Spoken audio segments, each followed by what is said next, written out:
وَيَسْتَفْتُونَكَ فِي النِّسَاءِ قُلِ اللَّهُ يُفْتِيكُمْ فِيهِنَّ وَمَا يُتْلَى عَلَيْكُمْ فِي الْكِتَابِ فِي يَتَامَى النِّسَاءِ۔ السلام علیکم ورحمۃ اللہ وبرکاتہ۔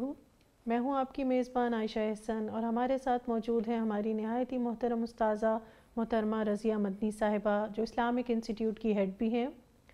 پچھلے ایپیسوڈ میں ہم نے بات کی تھی کہ ایک شوہر کے عورت پر کیا کیا حقوق ہیں، اور ایک عورت کے اپنے مرد کے لیے کیا کیا فرائض ہیں جو شریعت اس کے لیے متعین کرتی ہے۔ اسی سلسلے میں ایک سوال بہت عام ہے، جو عام کیا بھی جاتا ہے بعض اوقات۔ اب آپ بتائیے گا کہ بعض اوقات بیویاں حد سے زیادہ مطالبہ کرتی ہیں، شوہر اتنا افورڈ نہیں کر پا رہا ہوتا، تو کیا ایسی صورت میں شوہر کے لیے لازم ہے کہ وہ اپنی بیوی کی ہر خواہش کو پورا کرے؟ آپ کا سوال بذات خود بتا رہا ہے کہ شوہر کی طاقت سے زیادہ جب سوال کیا جائے گا، خامن کیسے پورا کر سکتا؟ شریعت نے عورت کے جو اخراجات برداشت کرنے ہیں اس کے سلسلے میں ایک یہ اصول دیا ہے، لا یکلف اللہ نفسا الا وسعہا۔ کوئی مالدار آدمی ہے تو اپنی حیثیت کے مطابق بیوی کو خرچہ دے گا، اور اگر کوئی غریب آدمی ہے تو اپنی حیثیت کے مطابق وہ بیوی کو خرچہ دے گا، اور یہی بات لاجیکل ہے۔ اللہ کسی کو اس کی طاقت سے بڑھ کر تکلیف نہیں دیتے۔ اب ایک عورت ہے، وہ اپنے خامن سے وہ مطالبات کرتی ہے جو وہ پورا کرنے کا اہل ہی نہیں ہے، کر ہی نہیں سکتا۔ مثال کے طور پہ ایک عورت اپنے خامن سے جو کہ مشکل سے کوئی 50-60 ہزار کماتا ہے، اسے یہ مطالبہ کرے مجھے 1 کنال کا گھر بنا دو، بھائی کہ وہ ڈاکہ ڈالے، کہیں سے چوری کر کے لائے۔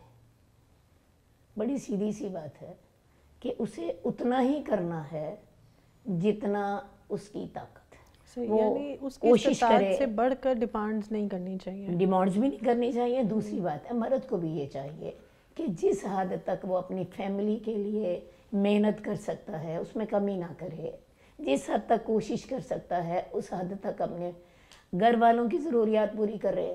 اور ہمارے ہاں عام طور پہ مرد کرتے بھی ہیں، ہم معاشرے میں دیکھتے ہیں مرد بیچارے رات کی بھی نوکری کر رہے ہوتے ہیں، دن کو بھی محنت کر رہے ہوتے ہیں، تو شرعی طور پر اس کے اوپر اتنا ہی خرچ کرنا لازمی ہوگا جتنا وہ کر سکتا ہے۔ صحیح۔ اب آپ کا جواب اب میرے اگلے سوال کا بھی مجھے مل ہی گیا، مگر ذرا اس کو مزید کلیئر کر دیں کہ نان نفقہ کی ذمہ داری کس حد تک ایک مرد پر لازم آتی ہے؟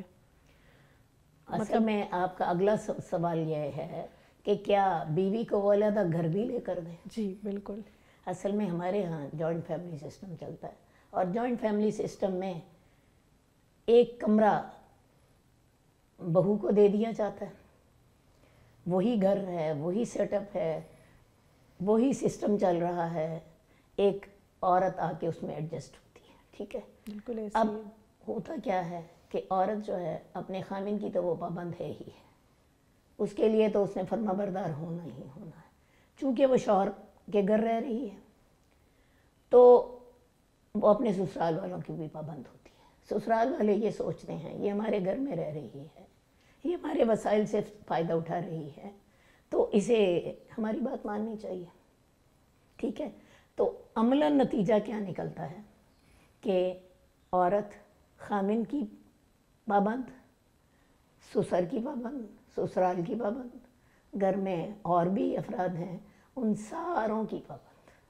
اور اگر تو یہ معاملہ چلتا رہے انصاف کے اصولوں کے مطابق اور سسرال والے اسے خوش دلی سے قبول کرتے ہوں تو یہ معاملے چلتے رہتے ہیں، لیکن بعض اوقات ایسا نہیں بھی ہوتا۔ ایسی صورت میں وہ عورت پورے گھر والوں کی ملازمہ بن جاتی، حالانکہ شریعت نے تو اسے صرف اپنے خامن کا پابند کیا تھا۔ اب گھر والے بیسیکلی تو اپنے بیٹے میں نیکی کر رہے ہیں کہ اس کو انہوں نے اپنے گھر میں سے ایک کمرہ دے دیا، بالکل، لیکن اس کا بھگت رہی ہوتی ہے بہو۔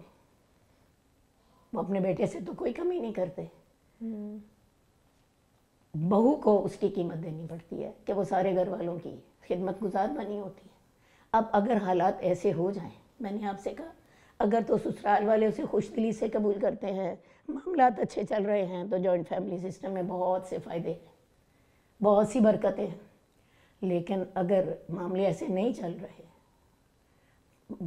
وجہ کوئی بھی ہو سکتی ہیں، بہو کی بھی غلطی ہو سکتی ہے، سسرال والوں کی بھی غلطی ہو سکتی ہے، کوئی بھی وجہ ہو، اب اس صورت میں عورت اس سے مطالبہ کرتی ہے جی مجھے علیحدہ گھر لے کے دو.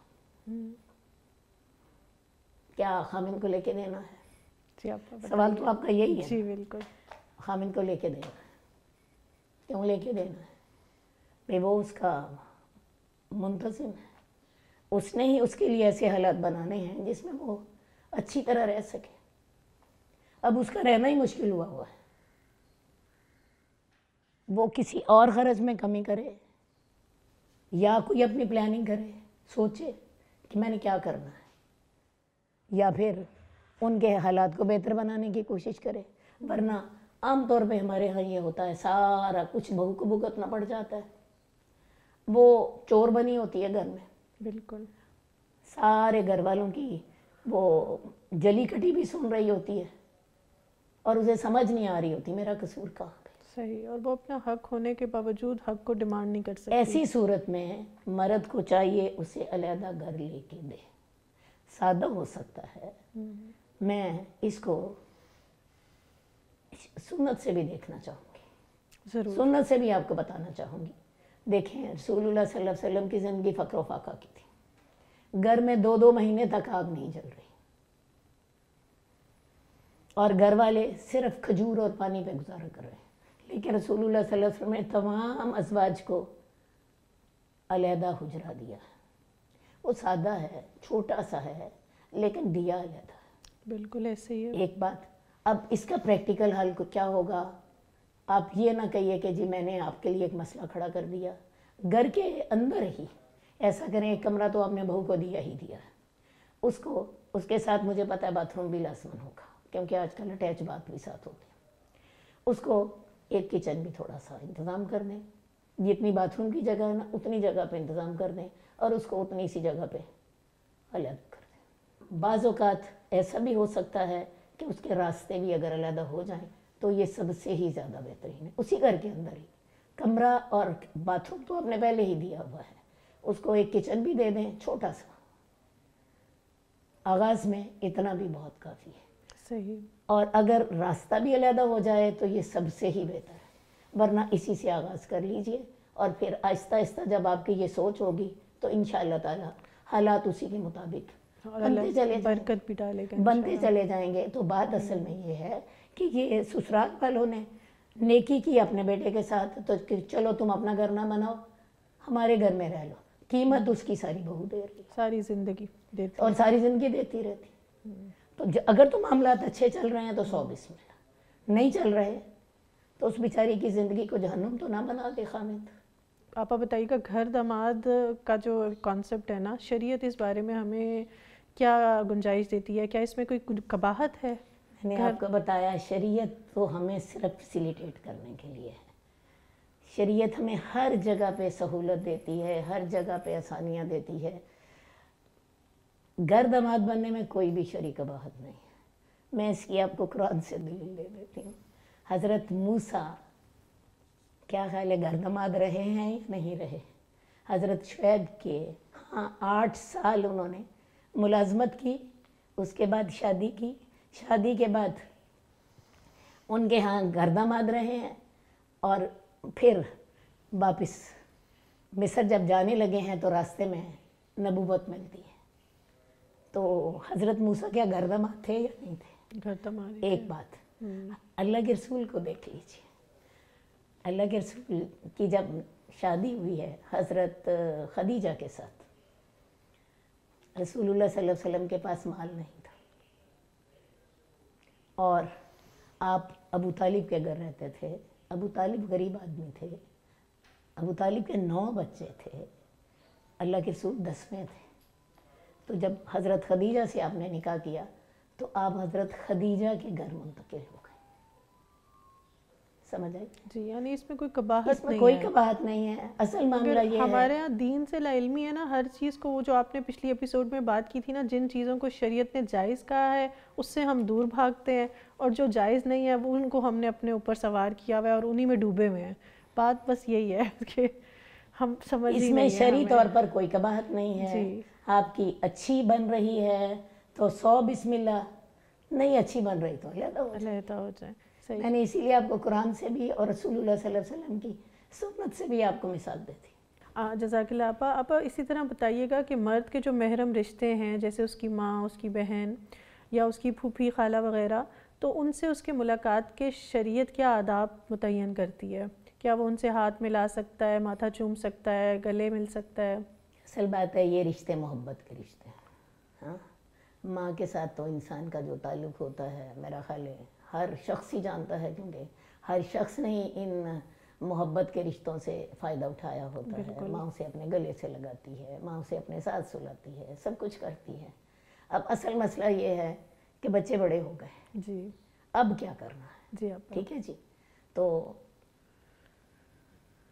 رسول اللہ صلی اللہ علیہ وسلم کو ہم دیکھتے ہیں، حضرت فاطمہ رضی اللہ تعالیٰ عنہ آتی ہیں تو اللہ کے رسول کھڑے ہو جاتے ہیں اپنی جگہ سے، ان کا کھڑے ہو کر استقبال کرتے، ان کا ماتھا چومتے، انہیں اپنی جگہ پر بٹھاتے. حضرت فاطمہ بھی ایسا ہی کرتی ہیں کہ رسول اللہ صلی اللہ علیہ وسلم تشریف لاتے، اپنی جگہ سے کھڑی ہو جاتی ہیں، کھڑے ہو کے استقبال کرتی، رسول اللہ صلی اللہ علیہ وسلم کا ماتھا چومتی اور انہیں اپنی جگہ پر بٹھاتی، خود پیچھے ہو گئے اپنی جگہ پہ بٹھاتی. ٹھیک ہے، اللہ کے رسول کا بھی معاملہ یہی تھا. تو اپنے محرم رشتہ داروں سے ایک مرد ہاتھ ملا سکتا ہے، مصافحہ کر سکتا ہے، ان کا ماتھا چوم سکتا ہے. اللہ کے رسول جب چوم رہے ہیں حضرت فاطمہ کا، اور حضرت فاطمہ ان کا چوم رہی ہیں، ہمیں جواز تو مل گیا. بالکل ایسے. باقی جہاں تک یہ ہے کہ ان کے ساتھ گلے ملنا ہے، ماؤں کے ساتھ تو انسان کی بے تکلفی ہوتی ہے، آپ ان کے ساتھ گلے مل سکتے ہو، ٹھیک ہے. لیکن یہ جو رشتے ہیں بہنوں کے یا دوسرے رشتے ہیں، ان کے ساتھ میں سمجھتی ہوں کہ سائیڈ سے آپ گلے مل لیں، لیکن سینے کو سینے سے ملانا، اس سے بچا جائے. صحیح. اس سے بچا جائے، سائیڈ سے گلے مل جائے، سائیڈ سے آپ یوں ہاتھ ڈال کے آپ ان سے مل سکتے ہیں. یہ تو معاملہ ہے محرم رشتہ داروں کا. جزاک اللہ آپا. محرم رشتوں سے متعلق تو آپ نے تفصیلاً بات کی ہے. جو غیر محرم مرد کے رشتہ دار ہیں اس کے متعلق انشاءاللہ آپ سے بات کرتے ہیں بریک کے بعد. جی ناظرین ہمارے ساتھ رہیے گا. وَيَسْتَفْتُونَكَ فِي النِّسَاءِ قُلِ اللَّهُ يُفْتِيكُمْ فِيهِنَّ وَمَا يُتْلَى عَلَيْكُمْ فِي الْكِتَابِ فِي يَتَامَى النِّسَاءِ. ویلکم بیک ناظرین. ہم بات کر رہے تھے کہ ایک مرد اپنے محرم رشتہ داروں سے، یعنی ایک مرد اپنی ماں، بہن اور اپنی پھوپھی خالہ وغیرہ سے کس حد تک مل سکتا ہے، ہاتھ پکڑ سکتا ہے، ماتھا چوم سکتا ہے. تو اب آپا سے ہم پوچھیں گے، آپا یہی بتانے لگی ہیں کہ اس کا تعلق غیر محرم عورتوں کے ساتھ کس طرح سے ہوگا؟ اصل بات ہے غیر محرم عورتوں کے ساتھ نا تعلق یہی ہوگا کہ وہ ان سے سلام دعا کرے، بات چیت کرے. جہاں تک چھونے کا تعلق ہے اس سے بچنا ہی بہتر ہوگا. صحیح. ہمارے یہاں رواج ہے مرد بچیوں کو، لڑکیوں کو سر پر پیار کرتے ہیں، ٹھیک ہے، اور ایسا وہ شفقت کے ساتھ کرتے ہیں. لیکن اس میں بھی ایک احتیاط کا پہلو ضرور ہے کہ اگر تو کوئی شخص بوڑھا ہو گیا تو تھوڑی سی گنجائش نکلتی ہے. لیکن کوئی شخص 40 سال کا ہے، 50 سال کا ہے، تو وہ میں یہ مناسب سمجھوں گی کہ وہ سر پہ پیار نہ آتے، کیونکہ مجھے حدیث سے ایک ملتی ہے اور اس میں یہ آتا ہے کہ کوئی شخص کسی کو چھوئے اس سے بہتر ہے کہ اسے سر میں کیل ٹھونک دی جائے. اللہ اکبر. یعنی کسی نامحرم کو چھوئے. ہاں، کسی نامحرم کو چھوئے. تو لہٰذا ان کے ساتھ ہاتھ ملانا، ان کے سر پہ پیار دینا، اس سے بچنا چاہیے. گلے ملنے والی تو بات ہی غلط ہے. ہمارے یہاں کیا ہوتا ہے, کوئی مرگ ہو گئی, کوئی شادی ہو گئی, مرگ میں بھائی اپنی بھابھیوں کے گلے مل کے رو رہے ہوتے ہیں. ان کا جی بھائی فوت ہو گیا, اب بیوہ بھابھی سے وہ گلے مل کے رو رہے ہوتے ہیں. اور ایسے ہی موقعوں پہ شیطان اپنے کام کر رہا ہوتا ہے. صحیح. تو ان چیزوں کا ضرور دھیان رکھیے. ہمارے گھروں میں ہی یہ واقعات زیادہ ہوتے ہیں. صحیح بات ہے. ہمارے گھروں میں ہی یہ واقعات زیادہ ہوتے ہیں, اور اس کی بڑی وجہ ان جو حدود میں نرمی کرنا ہوتی ہے. جی, اور آپ کو بعض اوقات علم ہی نہیں ہے, بعض اوقات علم ہی نہیں ہوتا. جی, لوگ اس کو نیکی سمجھ رہے ہوتے. جی, اور یہ جو آپ نے بات کی ہے نا شفقت دینے کی, یہ تو بہت ہی عام ہے, اور پھر سمجھ نہیں آتا ایسے موقع پہ کیا کریں. مطلب بزرگوں نے تو ضروری ہاتھ رکھنا ہوتا ہے, تو بہتر ہے کہ بچا ہی جائے. بچا ہی جائے. گھروں میں بہت سی خرابیاں انہی معاملات کی وجہ سے پیدا ہو رہی ہوتی. صحیح صحیح. اور یہ جو ہیں سسرال والے رشتے, میں نے آپ کو ابھی بتایا کہ بھائی فوت ہو گیا, بیوہ بھابھی کے ساتھ گلے مل کے تو تعزیت کی جا رہی ہوتی ہے. حالانکہ حدیث میں سے ہمیں کیا ملتا ہے, دیور تو موت. جی ابا, الہم وہ موت. اب اس کو بھی تھوڑا سا ایکسپلین کریں, دیور کو موت کیوں کہا گیا ہے, دیور مطلب کو کیا ہے موت اس کیوں حدیث کہا کا؟ گیا ہے؟ اصل بات ہے دیور سے اس طرح بچنا چاہیے جیسے موت سے بچتے ہیں. ٹھیک ہے؟ کیوں؟ دیور خامن کا بھائی ہے, بڑا ہے یا چھوٹا, ٹھیک ہے, اس کا گھر میں آنا جانا ایک ہمارے ہاں عام سی بات ہے. وہ سمجھتا ہے یہ میرے بھائی کا گھر ہے, یہاں پہ میرا حق ہے, اور وہ بعض اوقات اسی حوالے سے اپنی بھابھی کے ساتھ بے تکلف بھی ہوتا ہے. ہمارے ہاں شادی کے موقع پہ ایک رسم ہوتی ہے جس کو کہتے ہیں گود بھرائی. جی. اور اس میں ہوتا کیا ہے کہ جو دیور ہوتا ہے وہ آ کے بھابھی کی گود میں بیٹھ جاتا ہے. صحیح. اور بھابھی اس کو کچھ رقم دیتی ہے تو تب وہ اس کی گود سے اٹھتا ہے. اب وہ جو دیور ہے وہ جی 20 سال کا ہے, وہ 22 سال کا ہے, یا وہ 18 سال کا ہے, یہ گود بھرائی کی رسم ضرور ہوتی ہے. ٹھیک ہے؟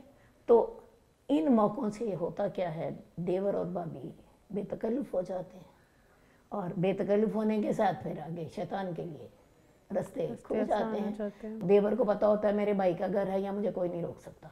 اور بھابھی بعض اوقات یہ چیزیں محسوس کرنے کے باوجود وہ اس کو روک اس لیے نہیں سکتی, یہ میرے شوہر سے شکایت لگائے گا, میرے خلاف اس کے کان بھرے گا. آپ دیکھ رہی ہیں کتنی نازک سچویشن ہے. بالکل ایسے مرد کے لیے آگے بڑھنے کے موقع, اور عورت بیچاری گھبرا رہی ہے کہ یہ میرے خامن کو میرے خلاف کان بھرے گا, وہ میرے سے ناراض ہو جائے گا, میرا رشتہ خراب ہوگا. اور ہوتا کیا ہے, بعض اوقات معاملے میں ہی خراب ہو جاتا ہے. بالکل, اور آج کل تو بہت سے کیسز سامنے آ رہے ہیں اس طرح کے. اسی طرح آپ دیکھیں گے جو سالی اور بہنوئی کا رشتہ ہوتا ہے, سالی آدھے گھر والی, وہاں بھی یہی چکر چلتا ہے. سالی جو ہے بعض اوقات بہن کی ڈیلیوری ہوئی, بہن ہاسپٹل میں ہے, سالی صاحبہ گھر میں ہے, بچوں کو وہ کھلا رہی ہیں پلا رہی ہیں, اور ساتھ ہی اپنے بہن کا گھر بھی خراب کر دیتی ہیں. ہوتا کیا ہے, بہنوئی سالی کے ساتھ اپنی تعلقات بنا جب ہم شرعی حدود کا شرعی حدود کا خیال نہیں رکھیں گے تو یہ معاملے سارے پیش آئیں گے. صحیح. اب ایک نکاح کے بارے میں چونکہ ہم بات کر رہے ہیں, تو ایک نکاح ہوتا ہے ہمارے معاشرے میں وٹا سٹا جس کو کہا جاتا ہے, اس کی تھوڑی وضاحت کر دیں, اور اس کی قباحتوں کے بارے میں بھی وضاحت کریں کہ کیا کیا ہمیں دیکھنے کو ملتا ہے. پھر بات ہے یہ جو نکاح ہے نا وٹا سٹا کا, اس کو عربی میں کہتے ہیں نکاح شغار. اور اس کی تفصیل یہ ہے کہ نکاح شغار وہ ہوتا ہے جس میں مہر نہ ہو, یعنی ایک آدمی اس بنا پہ رشتہ کرتا ہے کہ تم مجھے رشتہ دے دو اور اس کے بدلے میں تمہیں رشتہ دے دوں گا, یعنی یہ عدلے بدلے کا رشتہ ہوتا ہے. تو یہ حرام ہے. ٹھیک ہے جی. اب ہمارے ہاں تو میرا خیال ہے مہر کا چونکہ اتنا زیادہ لوگ کرتے ہی نہیں ہیں, اول تو دیتے ہی نہیں ہیں, دیتے ہیں تھوڑا دیتے ہیں, بہت کم دیتے ہیں. تو یہاں پہ تو میرا حال ہر عورت ہی بغیر مہر کے آ رہی ہوتی. ٹھیک ہے. ورنہ جو شریعت نے جسے حرام کیا ہے اس کے الفاظ یہ ہے کہ وہ مہر کی بنا پہ رشتہ نہیں ہوتا، مہر کی بنا پہ نکاح نہیں ہوتا، بلکہ بدلے کی بنا پہ نکاح ہوتا ہے. تم مجھے اپنی بہن کا رشتہ دے دو، میں تمہیں اپنی بیٹی کا رشتہ دے دیتا ہوں، یا میں تمہیں اپنی فلاں باجی کا رشتہ دے دیتا ہوں، جو بھی ہے. ٹھیک ہے. اور یہ گاؤں میں اس کا بہت زیادہ رواج ہے. اکثر جب کسی آدمی کی بیوی فوت ہو جاتی ہے اور آدمی بڑا ہوتا ہے، وہ اپنی بیٹی کے بدلے میں اپنا رشتہ لے لیتا ہے. اپنے نکمے بیٹے کے بدلے میں، جس کو کوئی رشتہ نہیں مل رہا ہوتا، اپنی اچھی بیٹی کا رشتہ دے دیتا ہے. میری بیٹی کا رشتہ لے لو اور اس کے بدلے میں میرے نکمے بیٹے کے لیے مجھے رشتہ دے دو. یہ ہے اصلاً جس سے منع کیا گیا ہے. ٹھیک ہے جی. اب اس کا نقصان کیا ہوتا ہے؟ ہوتا یہ ہے کہ ایک گھر تو بالکل ٹھیک ٹھاک خوشی سے رہ رہا ہوتا ہے، لیکن ہوتا کیا ہے، اسی بھائی کے گھر میں ایک عورت کے خامن کی بہن ہوتی ہے. وہ کہتا ہے لے تیرا بھائی میری بہن کو تنگ رکھتا ہے تو میں تجھے کیوں خوش رکھوں.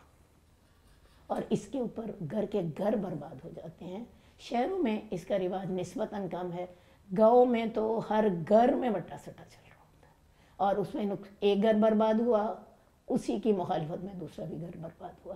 وہ بیچارے ترلے لے رہے ہیں بھئی ہم آپس میں ٹھیک ہیں، لیکن تیرا بھائی میری بہن کو نہیں اچھا رکھتا تو میں تمہیں کیوں اچھا رکھوں. اور اس چیز کا دباؤ سسرال والوں کی طرف سے بھی ہوتا ہے. ہماری بیٹی وہاں تنگ ہے تو ان کی بیٹی ہمارے یہاں کیوں خوش ہے. تو یہ بہت بڑا ایشو ہے. باقی بٹے سٹے کی ایک صورت کی اجازت ہے. وہ صورت یوں ہے، مثال کے طور پہ آپ نے کسی جگہ پہ شادی کی، آپ کے معاملات بڑے اچھے چل رہے ہیں، انہوں نے آپ کی بیٹی کو بڑا اچھا رکھا ہوا ہے، آپ کو ان کے گھر والوں کے دوسرے افراد بھی پسند ہیں، ان کی عادتیں پسند ہیں. وہاں آپ نے شادی کے 4 سال بعد اپنے بیٹے کا آپ نے رشتہ بھیجا، ان کی بیٹی سے آپ نے کر لیا. یہ شریعت اس کی اجازت دیتی ہے، کیونکہ یہاں پہ عدلے کا بدلہ نہیں ہے، بلکہ پہلے ایک رشتہ ہوا، 4 سال کے بعد آپ نے ان سے رشتہ مانگ لیا. یہ چیز ہے. یعنی اس پہلے رشتے میں بنیاد عدلے کا بدلہ نہیں تھا، وہ تو نارملی ایک ہوئی تھی شادی، اس کے بعد کچھ عرصے بعد پلان کیا کہ بالکل یہ بات جائز ہے. اور لیکن اس میں بھی میں نے آپ کو بتایا کہ جہاں پہ معاملات خراب ہوتے ہیں دوسرا رشتہ ضرور متاثر ہوتا ہے. اسی لیے شریعت میں اس کو پسند نہیں کیا. باقی میں نے بتایا یہ صورت جائز ہے، اور بہت سے گھر اس طرح بس بھی رہے ہیں. لیکن وہ جو صورت ہے کہ رشتہ ہی عدلے کا بدلہ ہو، ٹھیک، وہ صورت بالکل جائز. صحیح. اب بعض اوقات دیکھنے میں آتا ہے کہ بہن بیوہ ہو جاتی ہے یا مطلقہ ہو جاتی ہے اور اپنے میکے آ جاتی ہے واپس، والدین یا تو ہوتے نہیں ہیں یا ضعیف ہوتے ہیں، تو ایسی صورت میں اس کو بوجھ سمجھا جاتا ہے اور بے سہارا سمجھ کے سائڈ پہ کر دیا جاتا ہے. تو اسلامی شریعت اس بارے میں کیا کہتی ہے؟ اصل بات ہے یہ ان گھروں میں ہوتا ہے جو دین سے زیادہ دور ہوتے ہیں. دین نے ہمیں بڑی واضح ہدایت دی ہے کہ اگر تمہاری بیٹی یا بہن ان میں سے کوئی شخص اپنی بیٹیوں کو پالتا ہے یا اپنی بہنوں کو پالتا ہے، وہ اس کے لیے جہنم سے آڑ بن جاتی ہیں، جنت سے داخلے کا سبب بن جاتی ہیں. وہاں بیٹیوں کا لفظ بھی ہے، بہنوں کا لفظ بھی ہے. اصل بات ہے شریعت نے اصول یہ رکھا ہے کہ سب سے پہلے تو باپ اپنی بیٹیوں کو سنبھالنے کا ذمہ دار ہوگا، اگر وہ نہیں رہتا تو پھر بھائی. اسی لیے میں نے وراثت والا جو ایپیسوڈ تھا اس میں میں نے بتایا تھا کہ عورت پر اپنی کفالت کبھی بھی لازم نہیں کی گئی. اگر وہ ماں ہے تو بیٹا اس کی کفالت کرے گا، بیوی ہے تو شوہر اس کی کفالت کرے گا، بیٹی ہے تو باپ اس کی کفالت کرے گا، بہن ہے تو بھائی اس کی کفالت کرے گا. صحیح. کتنا شریعت نے ایک سسٹم بنا دیا. صحیح. لہٰذا اگر کسی کی بہن اس طرح بے سہارا ہوتی ہے، بھائی اس کا ذمہ دار ہے. اور ہمارے معاشرے میں بہت سے ایسے خاندانوں کو جانتی ہوں جہاں پہ بھائی اس طرح بہنوں کو سنبھال رہے ہوتے ہیں اور گھر میں ان کے برکتیں نازل ہو رہی ہوتی ہیں. صحیح. جزاک اللہ. آپ ایک آخری سوال کروں گی آپ سے، کیونکہ ایک سوال آیا ہے مجھ تک کہ ایک عورت نے سوال کیا ہے کہ میں دیندار عورت ہوں اور پڑھی لکھی بھی ہوں، مگر عمر گزرتی جا رہی ہے، شادی نہیں ہوئی اور سن ایاس بھی قریب ہے، تو ایسی صورت میں کیا کروں؟ بڑا ہی اچھا سوال ہے. ایسی بہت سی عورتیں ہمارے معاشرے میں بیچاری تڑپ رہی ہیں. اصل بات یہ ہے کہ اس کی وجہ ہمارے معاشرے کے حالات ہیں۔ ہم نے ایک سٹینڈرڈ رکھا ہوا ہے کہ جب تک اس سٹینڈرڈ تک کا رشتہ نہیں آئے گا تب تک ہم نے قبول نہیں کرنا، خاص طور پہ غریب رشتہ تو قبول نہیں کرنا۔ بالکل۔ اور اگر مرد عورت سے ذرا کم ہو اپنے فیملی بیک گراؤنڈ میں یا اکنامیکل بیک گراؤنڈ میں تو رشتہ نہیں کرتے۔ تو اس خاتون کو سب سے پہلے تو یہ دیکھنا ہوگا کہ اپنا سٹینڈرڈ تھوڑا سا کم کر دیں۔ رشتے ہوتے ہیں، ایسی بات نہیں ہے نہیں ہوتے۔ اصل بات ہے عورتیں اس انتظار میں بیٹھی ہوتی ہیں کہ آسمان سے ایک شہزادہ اترے گا، وہ ایک محل میں آ کے تو مجھے لے جائے گا۔ بعض اوقات آئیڈیل کے انتظار میں یہ آئیڈیلزم کے چکر میں عمر گزر جاتی ہے۔ تو سب سے پہلا مشورہ تو میں ان کو یہ دوں گی، تھوڑا سا کم رشتہ قبول کر لیں۔ نہ ہونے سے بہتر ہے تھوڑا سا کم رشتہ قبول کر لیں، اپنے سٹینڈرڈ کو تھوڑا سا کم کر دیں۔ یہ تو ہے پہلا معاملہ۔ میرا خیال ہے اسی میں ہی ان کو رشتہ مل جائے گا۔ اپنی عمر سے چھوٹا قبول کر لیں۔